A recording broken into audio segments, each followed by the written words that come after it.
ಮೋದಿ ಅವರಿಗೆ ಸ್ವಲ್ಪ ಫೋಟೋ ತೆಗೆಸ್ಕೊಡೋದು ಸ್ವಲ್ಪ ಬಹಳ ಇಷ್ಟ. ನಾನು ಹೇಳ್ದಂಗೆ ಪ್ರಧಾನ ಮಂತ್ರಿ ಅಲ್ಲ, ಪ್ರಚಾರ ಮಂತ್ರಿ. ಆ ಅದಕ್ಕೆ ಪ್ರಚಾರ ಮಂತ್ರಿ ಅಂದ ತಕ್ಷಣ ಇವರಿಗೆಲ್ಲ ಬೆಂಕಿ ಆಗ್ಬಿಡುತ್ತೆ ಬಿಜೆಪಿ ಅವರಿಗೆ. ಜೋಶಿ ಅವರು ಹೇಳ್ತಾ ಇದ್ರು, ಏನು ಇಲ್ಲ ಕಾಂಗ್ರೆಸ್ನವರು ಬರೇ ಮಾತಾಡ್ಲಿಕ್ಕೆ ಟೀಕೆ ಮಾಡ್ಲಿಕ್ಕೆ ಮಾಡ್ತಾರಂತ. ಜೋಶಿ ಅವ್ರಿಗೆ ಕೇಳಲಿಕ್ಕೆ ಇಷ್ಟಪಡ್ತೀನಿ, ಹಿಂದಿನ ಮೋದಿ ಗ್ಯಾರಂಟಿಗಳ ಬಗ್ಗೆ ಫಸ್ಟ್ ಹೇಳಿ. ಅವರು ಇಷ್ಟೊಂದು ಫೋಟೋಗಳು ತೆಗೆಸ್ಕೋತಾರಲ್ಲ, ಇವತ್ತು ನೋಡಿ, ಈಗ ನಾರಿ ಶಕ್ತಿ ಅಂತ, Modi ki guarantee for Nari Shakti, 3 crore Lakhpati ದೀದೀಸ್. ಸ್ವಸಹಾಯ ಗುಂಪುಗಳು ನಾವು ಅವ್ರು ಮಾಡ್ತೀನಿ ಅಂತ ಹೇಳಿದ್ರು. ಸ್ವಸಹಾಯ ಗುಂಪುಗಳು ಪ್ರಾರಂಭ ಯಾರು ಮಾಡಿದ್ ಕರ್ನಾಟಕದಲ್ಲಿ? ಎಸ್ ಎಂ ಕೃಷ್ಣ ಅವರು. ನಾವು ಮಾಡಿದ್ದನ್ನೇ ನಾನು ಹೇಳ್ದಂಗ ಅವತ್ತು 3R: ರೀನೇಮ್, ರೀಪ್ಯಾಕೇಜ್, ರೀಲಾಂಚ್ ಅಷ್ಟೇ ಬರೋದು ಇವರಿಗೆ. Enhancing market access for women SHG ಏನ್ ಹೊಸದಿದೆ? Facilitating participation women in workforce ಅಂತ ಹೇಳ್ತಾ ಇದಾರೆ. ಅಂದ್ರೆ ಹೆಚ್ಚು ಸಂಖ್ಯೆಯಲ್ಲಿ ಮಹಿಳೆಯರು ವರ್ಕ್ ಫೋರ್ಸ್ ನಲ್ಲಿ ಕೆಲಸ ಮಾಡಬೇಕು. Constructing and maintaining public toilets for women, ಇದು ಕೂಡ ನಾವು ನೈರ್ಮಲ್ಯ ಯೋಜನೆ ನಾನು ಬಂದ್ಮೇಲೆ ಗ್ರಾಮೀಣ ಮಟ್ಟದಲ್ಲಿ ಪ್ರಾರಂಭ ಆಗಿದೆ. ಮತ್ತೆ ಬೇರೆ ಬೇರೆ ಎಕ್ಸ್ಪ್ಯಾಂಡಿಂಗ್ ಶಕ್ತಿ ಡೆಸ್ಕ್ಸ್ ಅಂತ ಹೇಳ್ತಾ ಇದ್ದಾರೆ. Strengthening emergency help line to 112 ಅಂತ ಹೇಳ್ತಾ ಇದ್ದಾರೆ. ತಮ್ಗೆ ನೆನಪಿದ್ರೆ ಇದೇ ಮೋದಿ ಅವರು ಒಂದು ಘೋಷಣೆ ಇತ್ತು, ಬಹುತ್ ಹುವಾ ನಾರಿ ಪೇ ಅತ್ಯಾಚಾರ ಅಬ್ ಕಿ ಬಾರ್ ಮೋದಿ ಸರ್ಕಾರ. ನೆನಪಿದ್ಯಾ?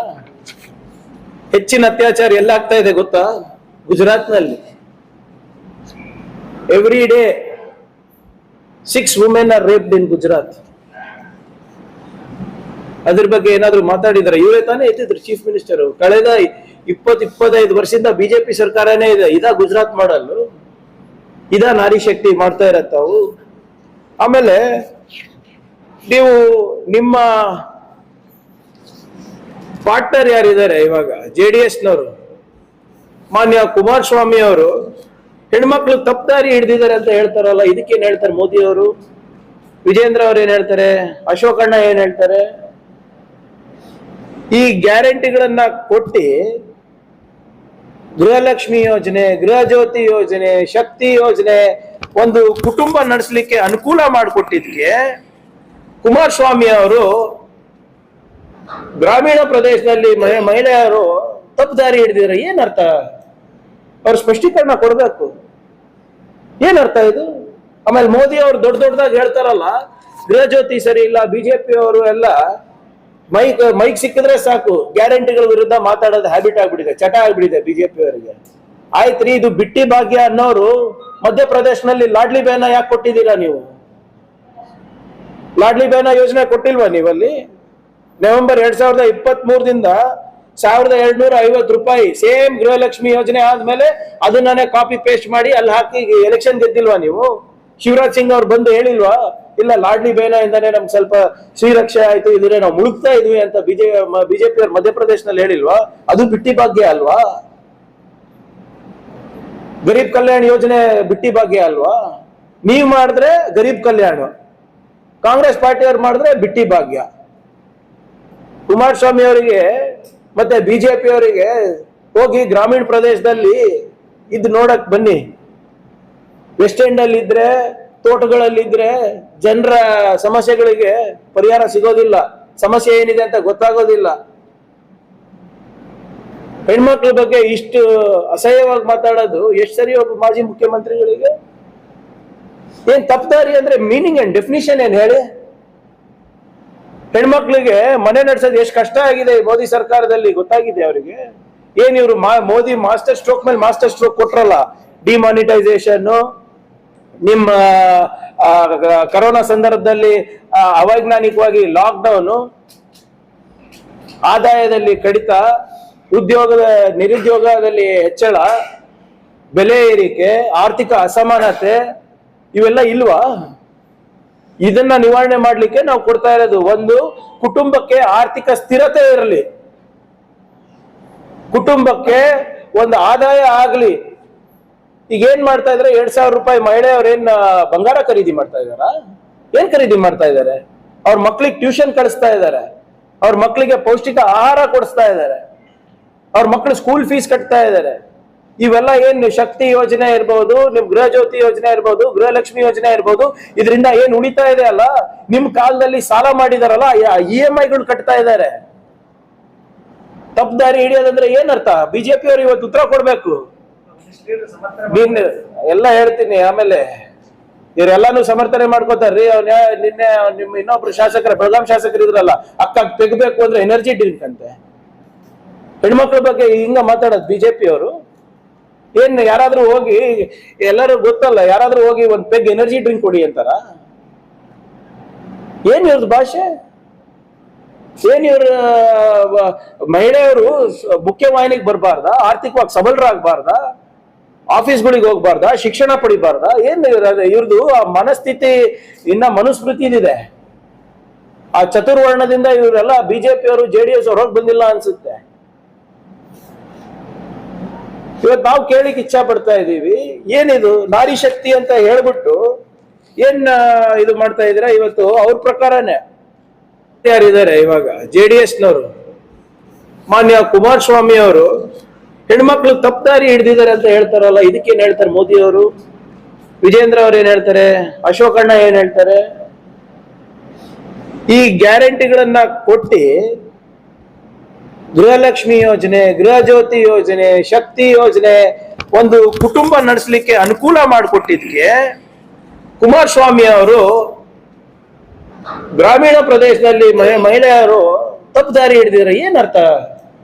ಅವ್ರ ಸ್ಪಷ್ಟೀಕರಣ ಕೊಡ್ಬೇಕು. ಏನರ್ಥ ಇದು?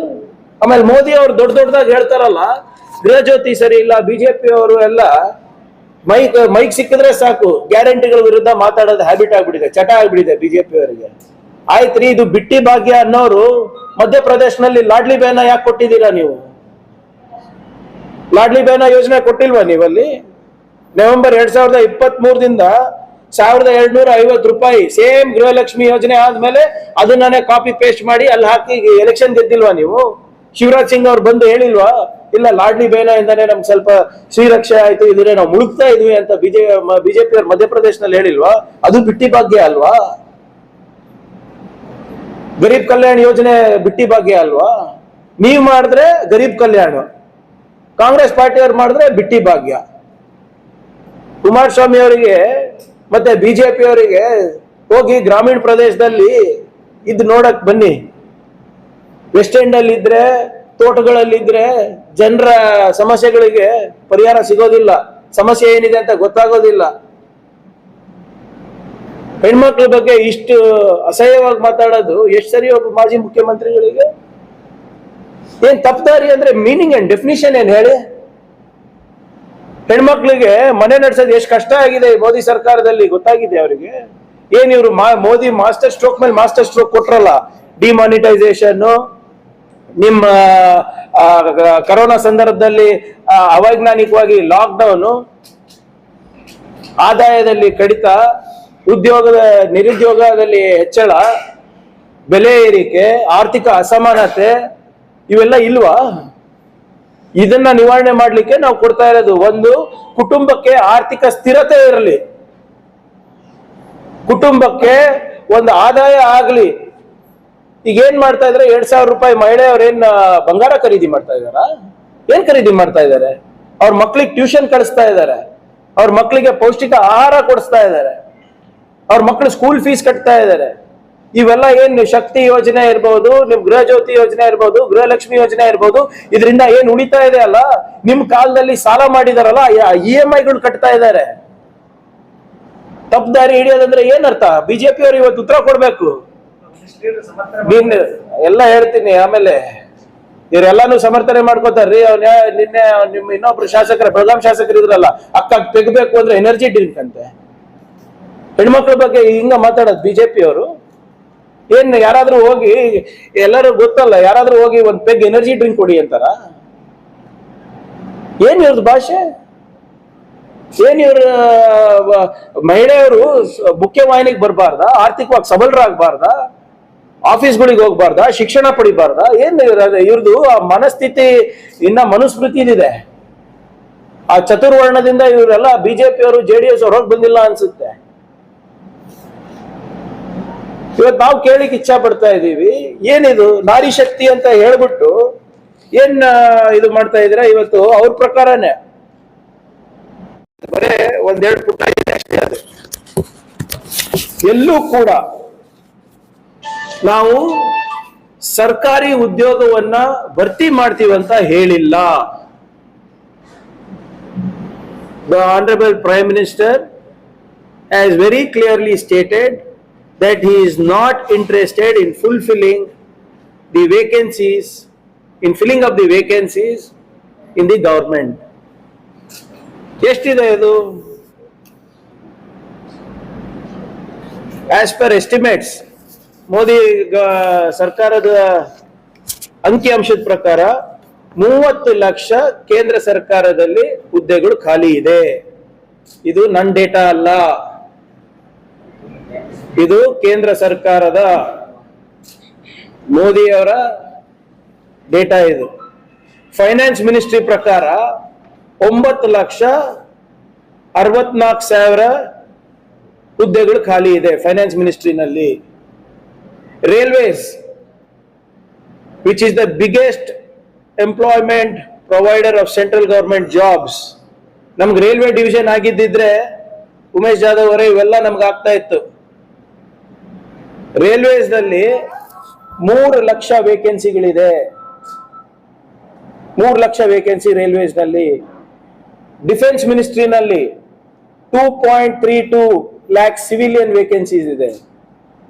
Not in the ranks, civilian ನಲ್ಲಿ ವೇಕೆನ್ಸೀಸ್ ಇದೆ. ಹೋಮ್ ಮಿನಿಸ್ಟ್ರಿನಲ್ಲಿ ಅಮಿತ್ ಶಾ ಅವರ ಡಿಪಾರ್ಟ್ಮೆಂಟ್ ನಲ್ಲಿ 1,20,000 ಹುದ್ದೆಗಳು ಖಾಲಿ ಇದೆ.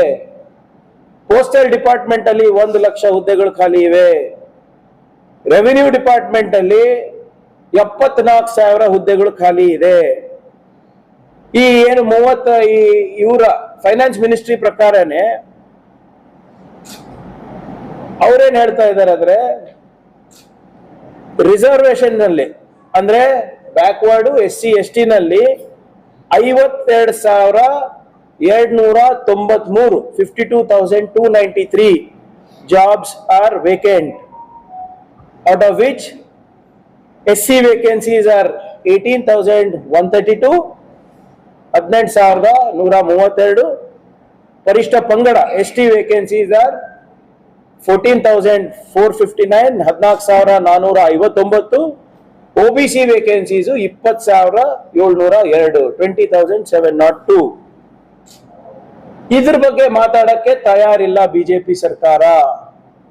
ಕಳೆದ ಇಲ್ಲಿ ಕರ್ನಾಟಕದಲ್ಲೂ ಕೂಡ 2.5 ಲಕ್ಷ ಹುದ್ದೆಗಳು ಖಾಲಿ ಇಟ್ಕೊಂಡು ಬಿಜೆಪಿ ಸರ್ಕಾರ ನಡೆಸಿರೋದು 4.5 ವರ್ಷ. ನಾವು ಬಂದ ಮೇಲೆ ಇದನ್ನ ತುಂಬಲಿಕ್ಕೆ ಏನೋ ಪ್ರಕ್ರಿಯೆಗಳನ್ನ ಪ್ರಾರಂಭ ಮಾಡಿದ್ದು. ಬಿಜೆಪಿ ಅವರು ಇಷ್ಟೆಲ್ಲ ಯುವಕರ ಬಗ್ಗೆ ಮಾತಾಡ್ತೀನಿ ಅಂತ ಹೇಳ್ತಾರಲ್ಲ, as per the ILO report, international labour organisation, 83% of India's youth are unemployed. International labour organisation ಮೊನ್ನೆ ಒಂದು ರಿಪೋರ್ಟ್ ಹಾಕಿದ್ದಾರೆ, 83% of India's youth are unemployed. ಮೊನ್ನೆ ಲೋಕನೀತಿ ಒಂದು ಸರ್ವೆ ಮಾಡಿದ್ದಾರೆ. ಲೋಕನೀತಿ ಅವ್ರ ಸರ್ವೆ ಪ್ರಕಾರ ಏನ್ ಹೇಳ್ತಾರೆ ಅಂದ್ರೆ,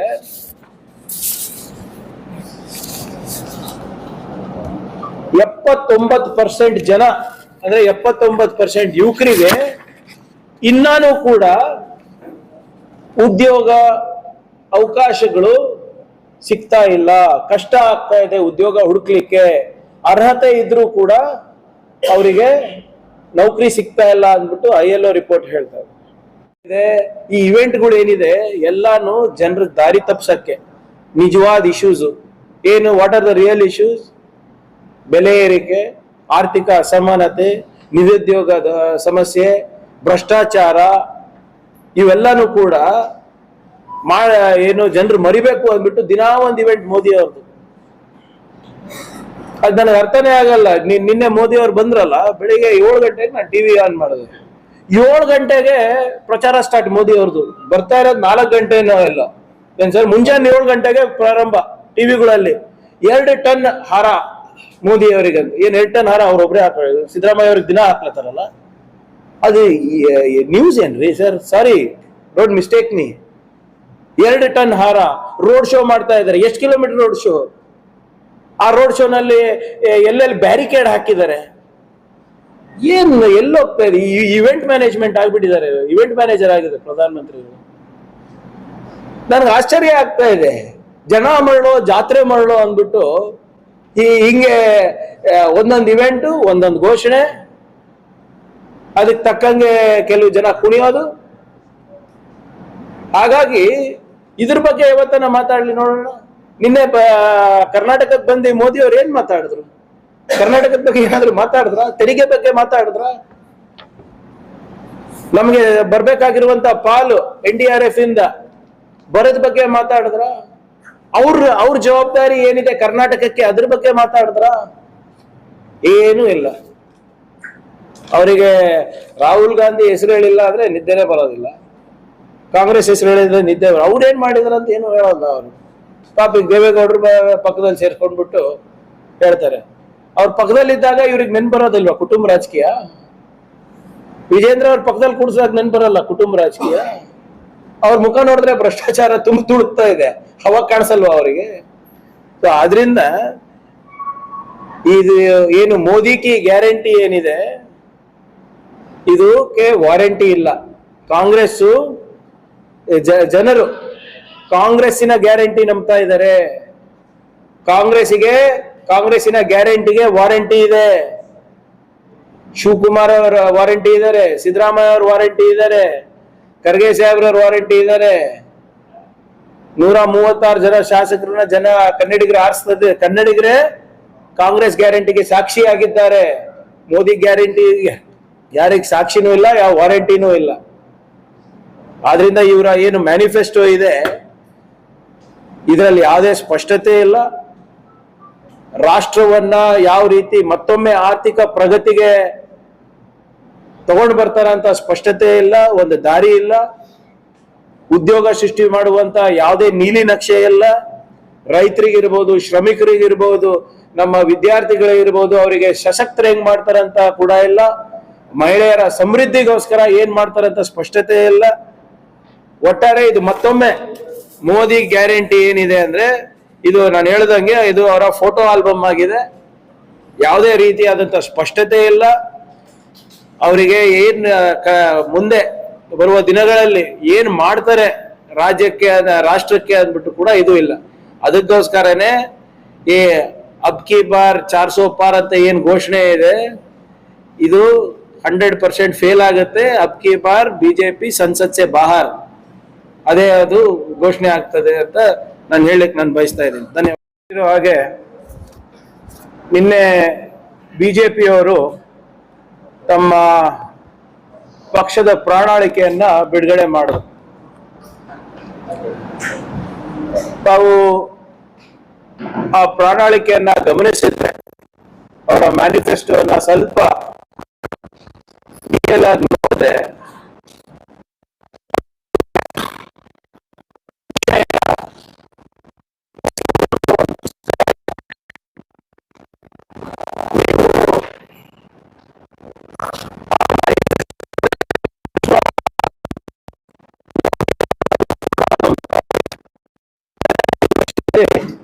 ಎಲ್ಲೆಲ್ಲಿ ಹೋದ್ರು, ಹೇಗ್ ಹೋದ್ರು,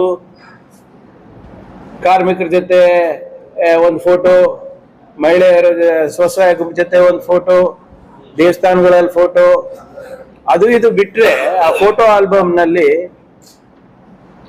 ಶ್ರೀಸಾಮಾನ್ಯನಿಗೆ, ಶ್ರಮಿಕರಿಗೆ, ಮಹಿಳೆಯರಿಗೆ, ಯುವಕರಿಗೆ, ದೇಶಕ್ಕೆ, ಸಮಾಜಗಳಿಗೆ ಉಪಯೋಗ ಆಗುವಂತ ಯಾವುದೇ ಅಂಶಗಳು ಇಲ್ಲ.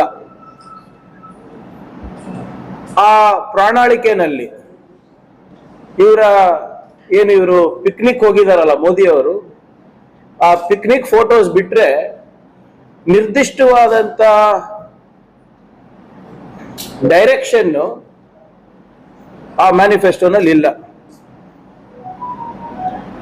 No clarity whatsoever on what BJP will offer to the people, how they will offer and when they will offer.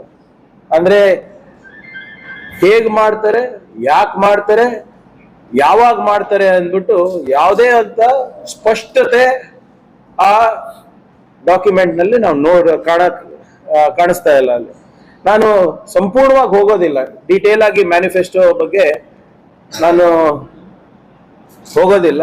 ಆದ್ರೆ 2-3 ಪ್ರಮುಖ ಅಂಶಗಳನ್ನ ಮುಂದೆ ನಾನು ಇಡ್ಲಿಕ್ಕೆ ನಾನು ಬಯಸ್ತಾ ಇದ್ದೀನಿ. ನಾವು ಅವರ ಪ್ರಣಾಳಿಕೆಯ ಮುಖಪುಟ ನೋಡಿದ್ರೆ ಮೋದಿ ಅವರಿಂದ ಹಿಡ್ಕೊಂಡು ಅಮೃತ್ ಕಾಲಿಂದ ಹಿಡ್ಕೊಂಡು ವಿಕಸಿತ್ ಭಾರತ್ ಇಂದ ಹಿಡ್ಕೊಂಡು ಈಗ ಗ್ಯಾರಂಟಿಗೆ ಇಳಿದಿದ್ದಾರೆ.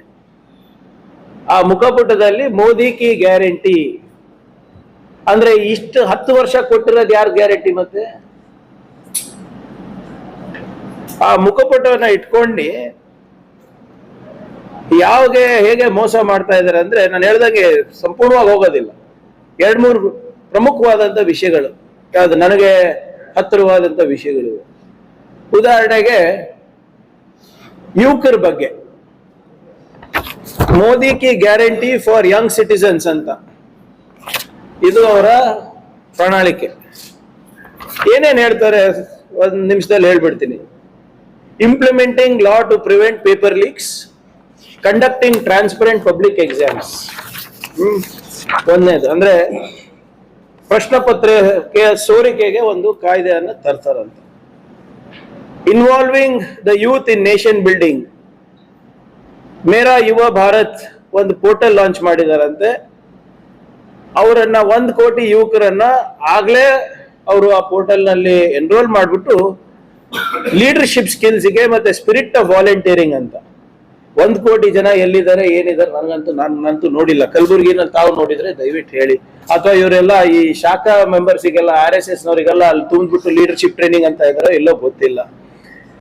ಅಫ್ಕೋರ್ಸ್ ಆಮೇಲೆ ಎಕ್ಸ್ಪ್ಯಾಂಡಿಂಗ್ ಸ್ಟಾರ್ಟ್ಅಪ್ ಎಕೋಸಿಸ್ಟಮ್, ನವೋದ್ಯಮದಲ್ಲಿ ನಿಮ್ಗೆ ಗೊತ್ತಿದೆ ಕರ್ನಾಟಕನೇ ಮೊದಲೇದಿರೋದು, ನಾನು ಹೆಚ್ಚೇನು ಮಾತಾಡ್ಲಿಕ್ಕೆ ಹೋಗೋದಿಲ್ಲ ಅದ್ರ ಬಗ್ಗೆ.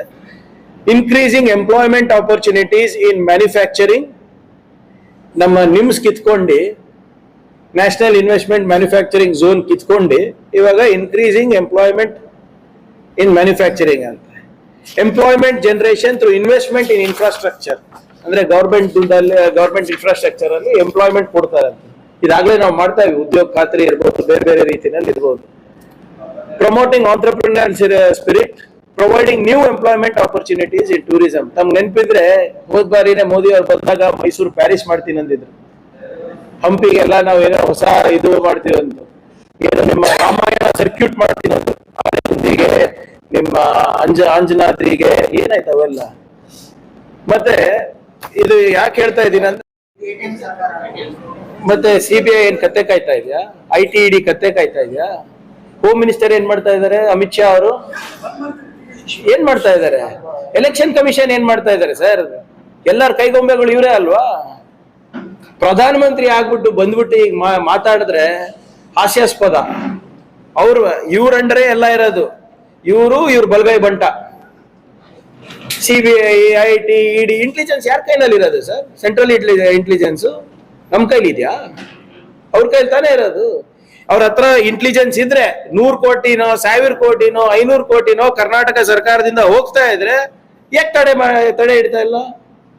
ಏನ್ ನಮ್ದು ಕಲೆಕ್ಷನ್ ಸರ್ಕಾರ ಇದೆ ಅಂದ್ರೆ ಯಾಕೆ ಕಂಪ್ಲೇಂಟ್ ಮಾಡ್ತಾ ಇಲ್ಲ? ಎಲ್ಲಿದೆ? ಯಾರು ಅಲಿಗೇಷನ್ ಮಾಡಿರೋದು ಯಾರು? ಈ ಸರ್ಕಾರ ಭ್ರಷ್ಟಾಚಾರದಲ್ಲಿ ತುಳುಕ್ತಾ ಇದೆ ಅಂತ ಯಾರು ಕಂಪ್ಲೇಂಟ್ ಮಾಡಿದ್ದಾರೆ? ಬಿಜೆಪಿ ಅವರ? ಯಾಕೆ ಎಲ್ಲಾ ಕಮಿಷನ್ಗಳು ಓಪನ್ ಇದೆ ಅಲ್ಲ? ನಾಗಮೋಹನ್ ದಾಸ್ ಕಮಿಷನ್ ಓಪನ್ ಇದೆ, ಎಲ್ಲ ಇನ್ನ 1-2 ಕಮಿಷನ್ ಓಪನ್ ಇದೆ. ದೂರ್ ಕೊಡ್ಲಿ, ಸಾಕ್ಷಿ ಸಮೇತ ದೂರ್ ಕೊಡ್ಲಿ. ಯಾರು ಬೇಡ ಅಂದಿದ್ದಾರೆ? ಸೆಂಟ್ರಲ್ ಏಜೆನ್ಸಿ ಎಲ್ಲ ಇವ್ರ ಕೈನಲ್ಲೇ ಇದೆ.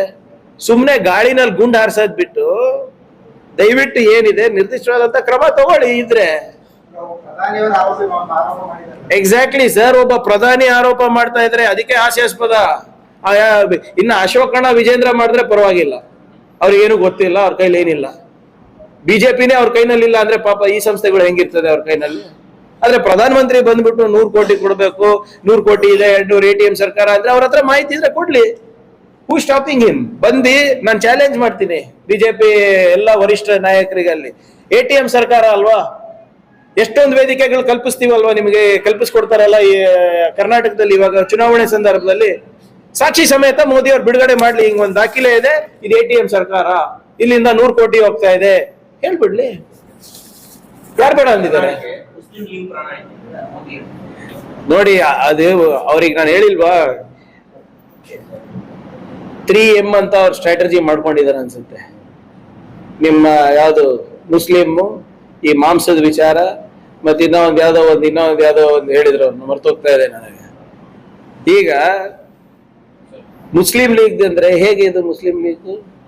ಬಹುಶಃ ಅವರಿಗೆ ಇತಿಹಾಸ ಗೊತ್ತಿಲ್ಲ. ನಾನು ಅವತ್ತು ಕೂಡ ಹೇಳಿದ್ದೀನಿ, ಇದೇ RSS ಅವರು ಮತ್ತೆ ಹಿಂದೂ ಮಹಾಸಭಾದವ್ರು ಯಾರು ಬಿಜೆಪಿ ಅವ್ರ ಪೂರ್ವಜರಿದ್ರು, ಸ್ವಾತಂತ್ರ್ಯದ ಪೂರ್ವದಲ್ಲಿ ಇವ್ರು ತಾನೇ 4-5 ಕಡೆ ಗವರ್ಮೆಂಟ್ ನಡೆಸಿದ್ದು ಮುಸ್ಲಿಂ ಲೀಗ್ ಜೊತೆ. ಸಿಂಧ್ ನಲ್ಲಿ, ಪಂಜಾಬ್ ನಲ್ಲಿ, ನಾರ್ತ್ ವೆಸ್ಟ್ ಫ್ರಂಟಿಯರ್ ನಲ್ಲಿ 3 ಸರಿ ಇದೆ. ಆಮೇಲೆ ಸಮಾಜದಲ್ಲಿ ಯಾರೇ ಕೂಡ ನಾಗರಿಕರಿದ್ರು ಕೂಡ ಅವರಿಗೆ ಈ ಮ್ಯಾನಿಫೆಸ್ಟೋ, ಈಗ ಅವರು ಪಾರ್ಸಿ ಇರ್ಬೋದು, ಬುದ್ಧಿಸ್ಟ್ ಇರ್ಬೋದು, ಲಿಂಗಾಯತರು ಇರ್ಬೋದು, ಬ್ರಾಹ್ಮಣರು ಇರ್ಬೋದು, ಎಲ್ಲರಿಗೂ ಇದೆ. ಜಾತಿ ಆಧಾರದ ಮೇಲೆ ನಾವು ನೌಕರಿಗಳು ಕೊಡ್ತಾ ಇರೋದು, ಜಾತಿ ಆಧಾರದ ಮೇಲೆ ಮ್ಯಾನಿಫೆಸ್ಟೋ ಮಾಡ್ತಾ ಇರೋದು. ಎಲ್ಲದಕ್ಕೂ ಇವರಿಗೆ ಹೊರಗ್ ಬರಕ್ ಆಗ್ತಾ ಇಲ್ಲ. 10 ವರ್ಷ ಮೋದಿ ಅವ್ರು ಏನ್ ಮಾಡಿದಾರೆ ಅಂತ ಹೇಳಕ್ ಆಗ್ತಾ ಇಲ್ಲ ಅಲ್ಲ. ಅದಕ್ಕೆ ಮೊನ್ನೆ CT ರವಿ ಇದು ತಾಲಿಬಾನ್ ಇದು ಅಂತೆ, ಏನೋ ಮ್ಯಾನಿಫೆಸ್ಟೋ ಅಂತ. ನಿಮ್ಗೆ ಅಷ್ಟು ಅಸೂಯೆ ಇದ್ರೆ ಮುಸಲ್ಮಾನರ ಬಗ್ಗೆ ಬಿಟ್ಕೊಡ್ರಿ ನಿಮ್ ಕಾಫಿ ತೋಟಗಳೆಲ್ಲ. ಕಾಫಿ ಹೆಂಗ್ ಬಂತು ಕರ್ನಾಟಕಕ್ಕೆ ಗೊತ್ತಾ? ಅರೇಬಿಯಾದಿಂದ ಬಂತು. ಬಾಬಾ ಬುಡನ್ಗಿರಿ ಅವರು ದಾಡಿನಲ್ಲಿ ತಗೊಂಡು ಬಂದಿದ್ರು. ಇವತ್ತೆಲ್ಲ ಕಾಫಿ ತೋಟ ಏನ್ ನೋಡ್ತಾ ಇದ್ದೀರಾ, ಒಬ್ಬ ಮುಸಲ್ಮಾನ್ ತಂದಿದ್ದ. ಅವಾಗ ಎಲ್ಲ ಬಿಟ್ಕೊಡ್ತೀರಾ? ಅವ್ರ ಜೊತೆ, ಅವ್ರ ಹತ್ರ ಆರ್ಥಿಕ ಲಾಭ ಬೇಕು, ಅವ್ರ ಜೊತೆ ಇದು ಬೇಕು, ಎಲ್ಲ ವ್ಯವಹಾರಗಳು ಬೇಕು ಇಸ್ಲಾಮಿಕ್ ಕಂಟ್ರೀಸ್ ಜೊತೆ. ಸ್ವಲ್ಪ ಇದು ಭಾರತೀಯರಿಗಿರೋದು ನಮ್ಮ ಮ್ಯಾನಿಫೆಸ್ಟೋ. ನೀವು ನಮ್ಮ ನಾಗರಿಕರಿದ್ರೆ ನಿಮ್ಗೆ ಅದ್ರ ಲಾಭ ಸಿಗುತ್ತೆ ಅಷ್ಟೇ. ಸುಮ್ನೆ ಇರ್ಲ. ನೀವೇನ್ ಮಾಡಿದಿರಾ ಹೇಳಿ?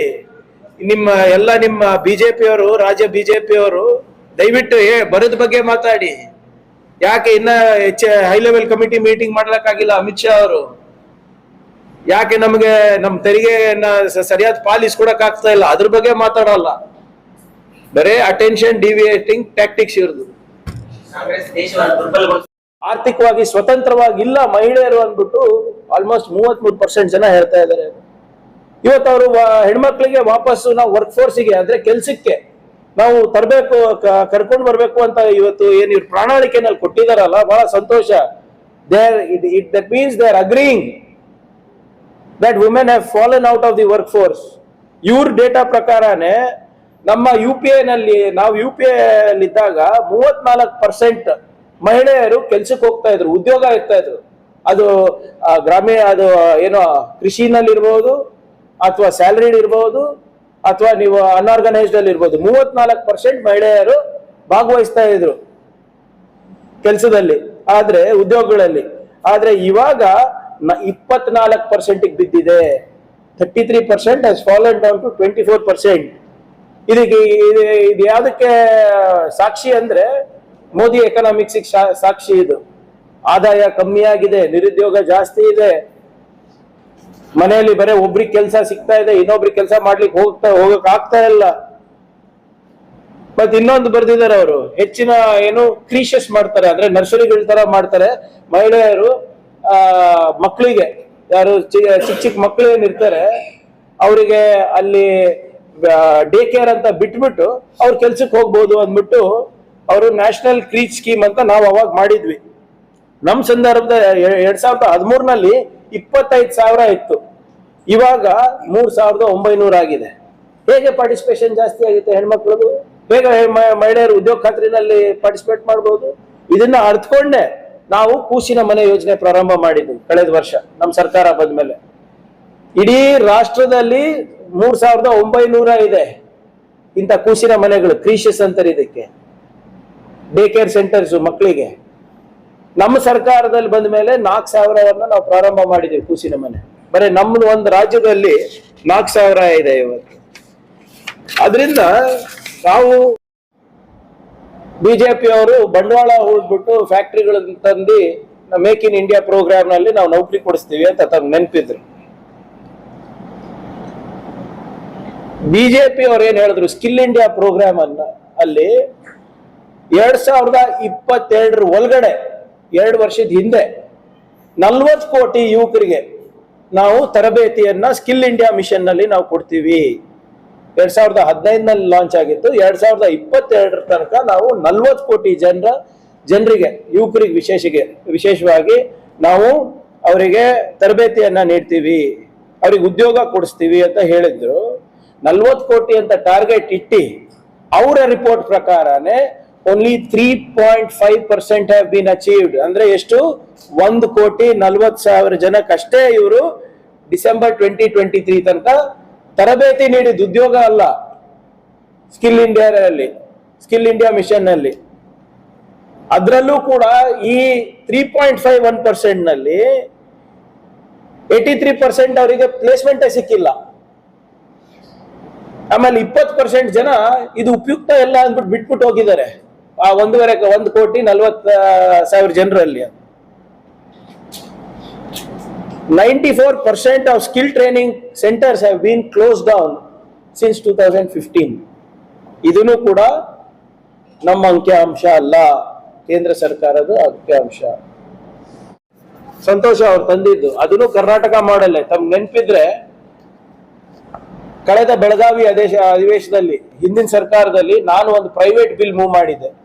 ತಾವೆಲ್ಲರೂ ನನಗೆ ಪ್ರಶ್ನೆ ಮಾಡಿದ್ರಿ, PSI ಸ್ಕ್ಯಾಮ್ ಆಗಿದೆ, JE ಸ್ಕ್ಯಾಮ್ ಆಗ್ತಾ ಇದೆ, AW ಸ್ಕ್ಯಾಮ್ ಆಗ್ತಾ ಇದೆ, KPTCL ಸ್ಕ್ಯಾಮ್ ಆಗಿದೆ, KPCL ಆಗಿದೆ, ಅಸಿಸ್ಟೆಂಟ್ ಇಂಜಿನಿಯರ್ ನಿಮ್ಗೆ ಯಾವ್ದು ಅಸಿಸ್ಟೆಂಟ್ ಪ್ರೊಫೆಸರ್ದಾಗಿದೆ, ನೀವೇನ್ ಮಾಡ್ತೀರಾ ಅಂತ ಕೇಳಿದ್ರಿ ನನಗೆ.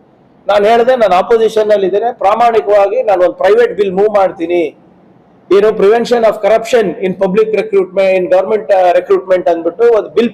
ಅವಾಗ ನಾನು ಆಪೋಸಿಷನ್ ನಲ್ಲಿ ಇದ್ದಾಗ I moved a private bill. ನಮ್ಮ ಸರ್ಕಾರ ಬಂದ ಮೇಲೆ ಮತ್ತೆ ನೀವು ಕೇಳಿದ್ರಿ RD ಪಾಟೀಲ್ ಸಿಕ್ಕಾಕೊಂಡಾಗ ಏನ್ ಮಾಡ್ತಾ ಇದೀರಾ ಅಂತ. ಅವಾಗ ನಾನು ಹೇಳಿದೆ, no, we are bringing that bill ಅಂತ. ನಾವು ಆ ಬಿಲ್ ಅನ್ನ ತಂದಿದ್ವಿ, ಕರ್ನಾಟಕದಲ್ಲಿ ಆ ಬಿಲ್ ಪಾಸ್ ಮಾಡಿಸಿದ್ವಿ, ಮೇಲ್ಮನೆ ಕೆಳಗಡೆ ಮನೆಯಲ್ಲಿ. ಗವರ್ನರ್ ಹತ್ರ ಹೋಗಿ 6-7 ತಿಂಗಳಾಗಿದೆ, ಇನ್ನ ಕೂಡ ಅವ್ರು ಮಾಡ್ಲಿಕ್ಕೆ ತಯಾರಿಲ್ಲ, ಏನೋ ಕ್ಲಾರಿಫಿಕೇಶನ್ ವಾಪಸ್ ಕಳಿಸಿದಾರೆ ಅಂತ. ಈಗ ಅದೇ ಏನು ಪೇಪರ್ ಲೀಕ್ಸ್ ಮುಕ್ತಿ ಅಂತ ಏನ್ ಕೊಡ್ತಾ ಇದಾರೆ, ಪಾರದರ್ಶಕವಾಗಿ ಗವರ್ಮೆಂಟ್ ಎಕ್ಸಾಮಿನೇಷನ್ ಮಾಡ್ಬೇಕು, ಅದೆಲ್ಲ ಕರ್ನಾಟಕ ಮಾಡೆಲ್. ನಾವು ಆಗ್ಲೇ ಮಾಡಿದೀವಿ. ನಾವೇನ್ ಮಾಡಿರೋದು ಅದನ್ನಾನೇ ಕಾಪಿ ಪೇಸ್ಟ್ ಮಾಡ್ಬಿಟ್ಟು ಇವತ್ತು ಅವ್ರು ಹೇಳ್ತಾ ಇರೋದು. ಇವತ್ತು ಎರಡನೇ ಇಶ್ಯೂ ಏನಪ್ಪಾ ಅಂದ್ರೆ, ಮಹಿಳೆಯರಿಗೆ ಹೆಚ್ಚಿನ ಉದ್ಯೋಗ ಅವಕಾಶ ಕೊಡ್ಬೇಕು, ಆರ್ಥಿಕ ಸ್ಥಿರತೆ ಕೊಡ್ಬೇಕು ಅಂತ ಒಂದ್ ಕಡೆ ಹೇಳ್ತೀವಿ, ಆದ್ರೆ ಮಾಡೋದೇ ಇನ್ನೊಂದು. ಯುವಕರ ಬಗ್ಗೆ ಮಾತನಾಡ್ತೀರಾ, ಆದ್ರೆ